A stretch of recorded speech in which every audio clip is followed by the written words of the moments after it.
പൂരം നക്ഷത്രത്തിന്റെ അധിപൻ സൂര്യനാണ്.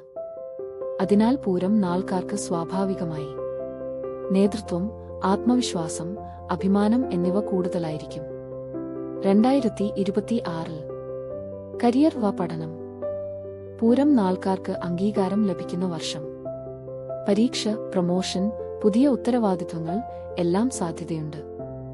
ധനം, വരുമാനം മെച്ചപ്പെടും. എന്നാൽ ചെലവുകളിൽ നിയന്ത്രണം വേണം. ബന്ധങ്ങൾ, അഭിമാനം നിയന്ത്രിച്ചാൽ കുടുംബവും സൗഹൃദവും കൂടുതൽ ശക്തമാകും.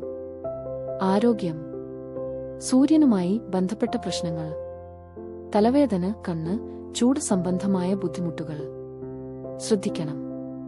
ആകെ പറഞ്ഞാൽ 2026 പൂരം നാൾക്കാർക്ക് ഉയർച്ചയുടെ വർഷം. പക്ഷേ വിനയം പാലിച്ചാൽ മാത്രമേ ആ ഉയർച്ച സ്ഥിരമാവൂ.